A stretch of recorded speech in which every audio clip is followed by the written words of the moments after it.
Hi guys, you're back in my channel. This is Jackie with Credit Connector. Remember, I also have my Spanish channel, which is called Conecto de Crédito. If you guys have any friends, relatives, your neighbors, send them over. I can help them. They just got to this country. They want to build their credit. They need the templates. I'm there for them. Also, I have a school platform that right now I'm going to be dropping the link.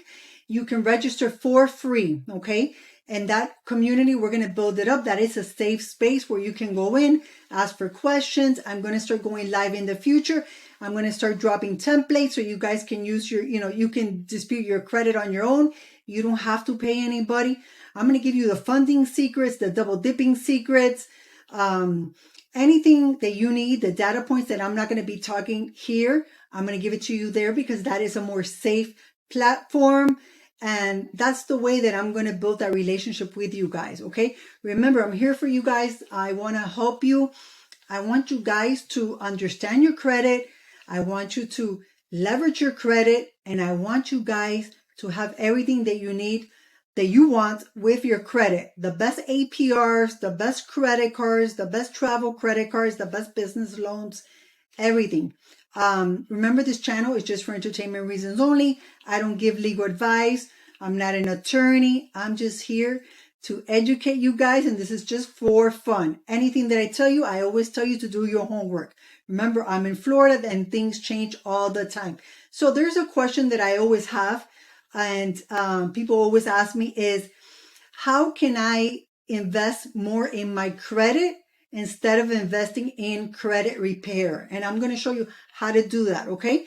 Remember, I'm here to basically show you how to boost your credit, how to understand it, how to, figure out everything that nobody else is telling you, okay? So let's get to it. Let me drag myself right up here so I can be next to you guys. So build a positive payment history. What does that mean, guys? That means that that's the number one thing that affects your credit is when you have late payments. That is 35% of your credit. So you don't have to invest in a credit repair company. Don't let them take your money. Just pay on time, guys.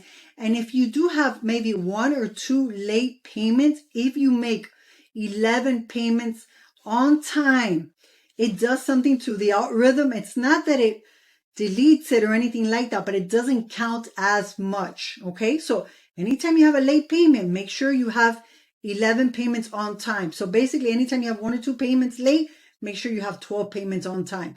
That's not going to work if you have 20 late payments. Okay. But that's a way to play with the algorithm. Also, it says here, pay your bills on time, including credit card loans, utilities, and be consistent on your time. Okay. On paying your time. What that does, it builds a strong history of timely payments. So, and it gives you a positive credit score. If you pay on time, that's going to be probably number 1 to have a strong profile. Okay.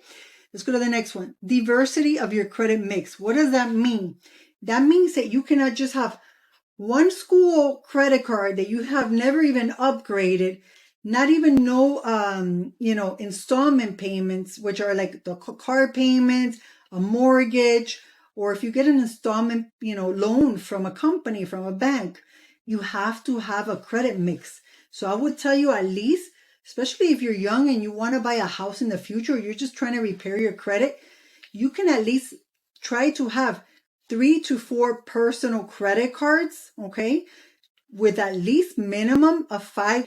If you don't have that and you're not able to be able to get $5,000, then you know what? You might want to do like a secure credit card and put that money in there, take it out of your 401k from your taxes, and build that trade line. That way, when the other cards, when you try to get approved for other credit cards, they're going to give you those higher amounts, okay?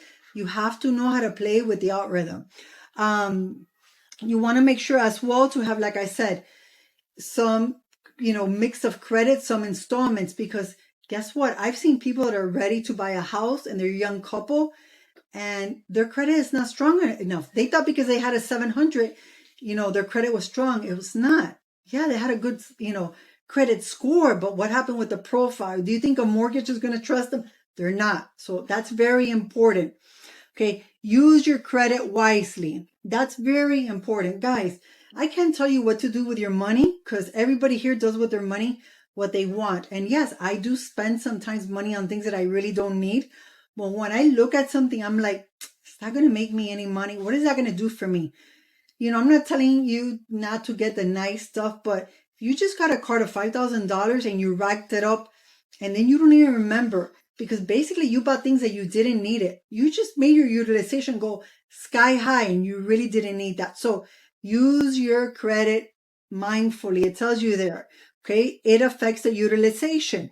And that is the second tier that affects your credit. That is 30% of your credit score and your credit profile is utilization.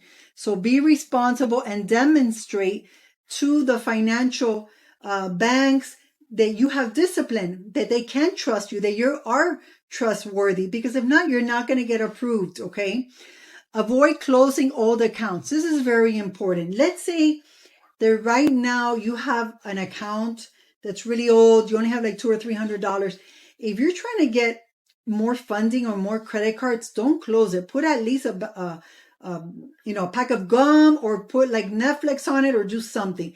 If right now your profile is excellent, because I've closed accounts, it's excellent. And then it's really not going to make a big deal because you have all these trade lines and all this positive credit, then go ahead and close it, okay? But if not, do not close it. Especially if you're trying to buy a house or buy a car, especially a mortgage. Try not to close it within 6 months of buying a house because it does affect you when you close an old credit card. Plus, it might be, you might have had some age on there and you're going to lose the age of that credit, okay? So avoid closing credit accounts. Increase your credit limit. So yes, request a credit limit. I would tell you every 90, 95 days, you can request a credit limit. Right now, I know for a fact that if you call Chase, you can do it on the phone with them, but always ask them, is this going to be a soft pull? And you can increase your credit limit. But if you're not using your credit cards, they're not going to give you a credit limit. If you've been using your credit cards and have less than 10%, utilization, yes, they will give it to you. And if you pay it on time. I know Citibank, you can do it through the app, but make sure that you always request a credit limit. That's how you build your credit and your profile, okay? Don't wait to be in a jam to ask for the increase because then you're not going to get it because you're probably maxed out on the utilization. Get credit when you don't need it and just leave it there. Also, consider credit building tools. This is exactly what I was telling you. If you don't have the age or you don't have the limit, there's some, tools that you can use. There's Boom. If you're a person that rents, BOOM, you can use them and they can report, your rent and as far back as 24 months that you were paying on time. And I think for their service, it's only like $36 a month. A year. Basically, they'll report to all 3 credit reporting agencies. And imagine you'll have 24 months of history. That just boosts your credit score. And all you're going to pay is like $36. They do check. So you got to make sure that you were paying your rent through, I believe Venmo or PayPal, I think so, or through your checking account. Okay. Don't think you're just going to tell them and they're going to report it. No, they want to see evidence. Also, create a budget. Exactly. If you're starting that you're trying to bring your utilization down and all that, create a budget. And if you have any money left over, send it to the credit cards. I personally, because I like to visually see things, I like to eliminate first the smallest credit cards to feel that I'm getting it done. But if you have credit cards that have a very high utilization, it might be in your best interest to send that money to those credit cards so you can bring down the utilization. And then you can maybe go for a card that has interest-free transfer and transfer that. So you're not being eaten up by the utilization plus the interest. Okay. So do a budget, get creative. Okay. And plan for a long time. So remember, we're not in a hurry to get to the end. Okay. You got to take your time when it comes to credit so you can build it the correct way in the proper way. Remember, knowing all the data points and information is what's going to get you far with your credit. Credit is everything, guys. If you don't have credit, unless you're a millionaire or you're rich and you have the money, you're not going to have the things you like. If you want the finer things in life, you need the credit because you can pay for it little by little. Okay. So remember, this is Jackie. I'm always here to give you everything for free. You don't need a credit repair company. You can do it on your own. Let's get to it. Bye-bye. Until next time.